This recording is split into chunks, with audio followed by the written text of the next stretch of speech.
This is the second half of your review sheet, so we're going to begin on number 7. Part A, you're going to first add 3 to both sides. Okay, you have to add 3. You can't subtract 19, otherwise you're going to end up with the wrong sign in front of your answer at the end. So here's your 0 pair. You're going to get 22 equals negative 4k. Then you need to show dividing by negative 4 on both sides. And you get positive 1k on the right. On the left, we have 22 divided by 4. Positive divided by a negative is a negative. And then 22 divided by 4. 4 goes in 5 times with 2 out of 4 left over. So 5 and 2/4 or 5 and 1/2. You could also write that as 5.5. Either way is fine. Part B, you need to begin by subtracting 10.2 on each side. Okay, here's your 0 pair. So you get negative 8n on the left side. And then on the right side, you're subtracting more negative than what you're adding. So your answer will be negative. And then you can just do 10.2 minus 1.4 so that you borrow correctly.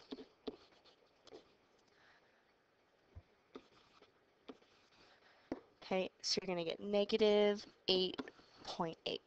Okay, now you need to divide both sides by negative. A lot of you are forgetting that negative sign when you divide.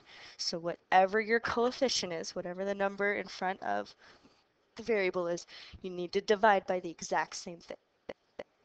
Okay, when we do that, a negative divided by a negative is a positive, and 8.8 divided by 8 is 1.1. So n equals 1 and 1/10. All right, part C, first step is to distribute the negative 7. So negative 7 times y is negative 7y. Negative 7 times 5 is negative 35. And then negative 42 on the other side. Now we're going to add 35 to both sides. Here's your 0 pair. Okay, just like before, we have one positive and one negative. So I'm going to subtract them and keep the answer negative since we had more negative than positive. Divide by negative 7 on both sides. Same thing as before, these numbers need to match. And you get y equals positive 1. All right, part D, it looks a little bit scary, but we can use this hint to make it a little bit more manageable. So it says, as a hint, multiply each term by the least common multiple of 4, 5, and 8. So we're looking for the smallest number that 4, 5, and 8 all go into. 4 goes into 8, so if I do the least common multiple of 5 and 8, 4 will also go into that number. So the least common multiple of 5 and 8 is 40. So I'm going to take this entire expression and multiply each term by 40. So we're going to do negative 7/4 x times 40 plus 3/5 times 40 plus, or actually equals, 1/8 times 40.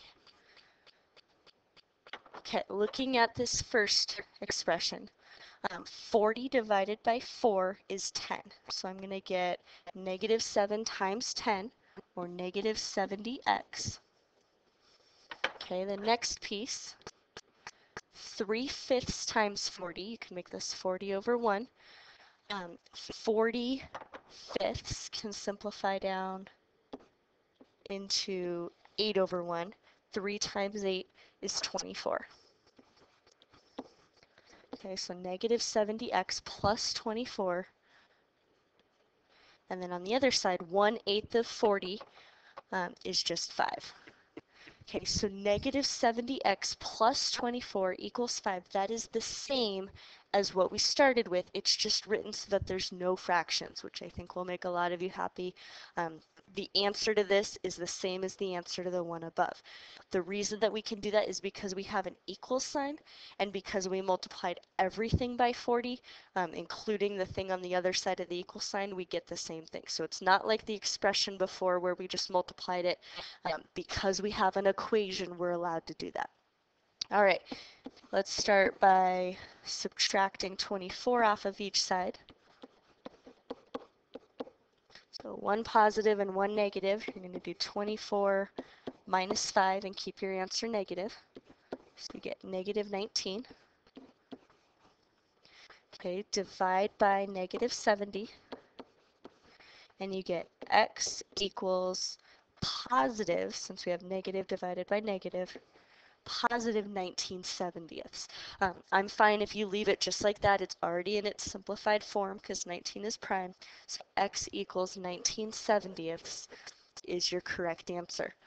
Just as a hint, I'm going to look at this one when you come in on Thursday. This one is going to tell me if you watched the video or not. All right, number 8. Write an equation, then solve. Answer the question in a complete sentence with units. It says we have a cell phone company that charges a monthly fee plus 25 cents for each text message. The monthly fee is $25 and you owe $49.50. We're going to figure out how many text messages you sent, but we need an equation. Okay, so we need an equal sign in there. Our total amount that we owe is $49.50, so that's our equal side of the equation. On the other side, you have a flat fee of $25 and an additional 25 cents per text message. So we're going to multiply that by the number of text messages. Up here, I'm going to say x equals number of text messages. From there, we have a two-step equation. So you can subtract $25 from each side.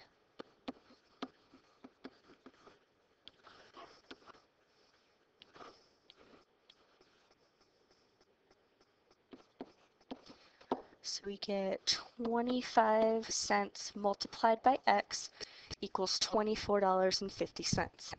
Divide both sides by 25 cents.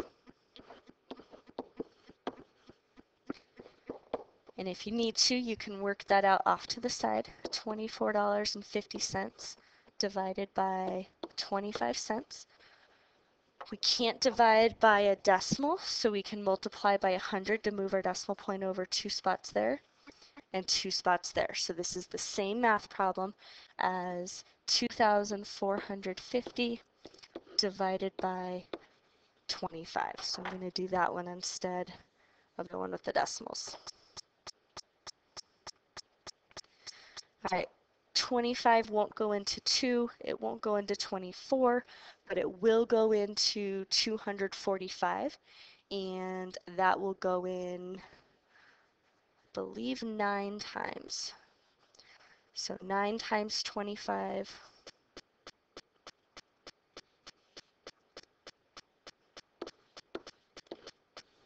We get 20 left over.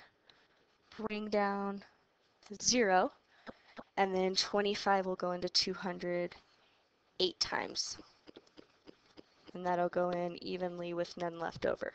So that means that x equals 98. Okay, last part, answer the question in a complete sentence with units. So you could just say something like, I sent 98 text messages. If you really want to impress me on the test, you would say something like, I was able to send 98 text messages and it cost me $49.50. That included my monthly fee of $25 and 25 cents for each of the 98 text messages that I sent. All right, number 9. This one's a little bit challenging, but I'll walk you through it, so feel free to pause it or replay any parts of this one. The big hint here is the volume equation. So if you don't already know that, you need to memorize the volume equation for a prism. It says a rectangular prism has a volume of 693 cubic centimeters. The height is 11 centimeters and the length is 9 centimeters. Our first way of solving this, since we're going to do it two ways, is the arithmetic method. That means we're only going to use numbers. There's no variables in there. You may or may not need an equal sign. Okay, so we're going to start with our total volume, and we're going to divide by the two side lengths. So I'm going to do 11 times 9, and then whatever I get, I'm going to do 693 divided by that amount.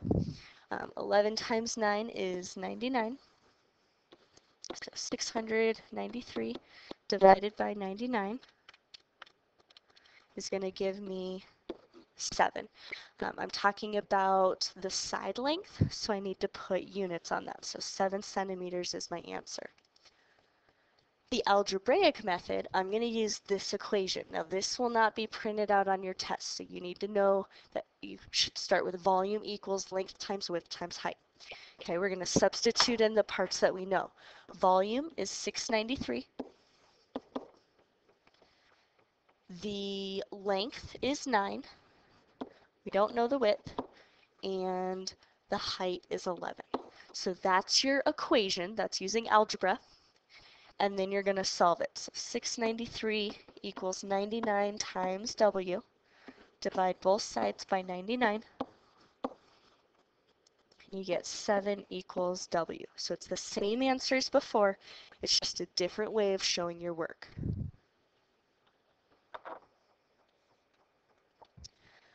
All right, and number 10, we have a statement or an expression that's simplified down, and it says you need to fill in each blank with the name of the property that is used to simplify the, it says equation, but it should say expression. There's no equal sign, so this is expression.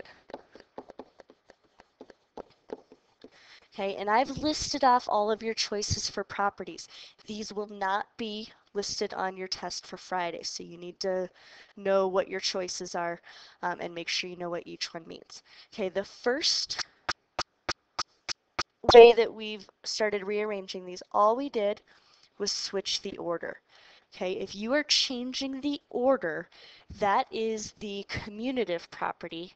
And since we are using addition and not multiplication, that is the commutative property of addition.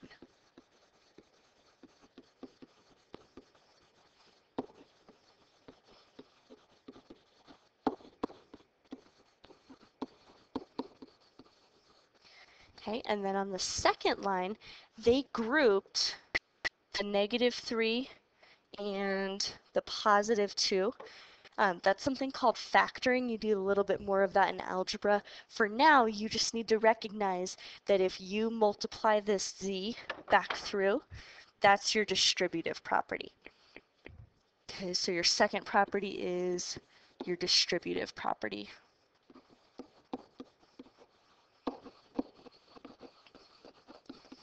Okay, and then the last one they filled in for you, they just simplified what that expression is equal to.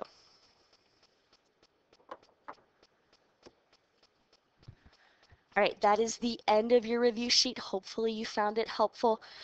Just as a second way that I'm going to check to make sure that you watch the video, at the very end of this review sheet under number 10, I want you to write down your favorite color. Okay, and then when I come by just to take a quick glance at it on Thursday, I'll know that you watched it if you have your favorite color and the correct answer and solution worked out to the one that I mentioned before. All right, good luck on your test for Friday. Make sure you've studied all of these questions. Also feel free to go back and look at old assignments that you didn't do as well on and fix the ones that you missed.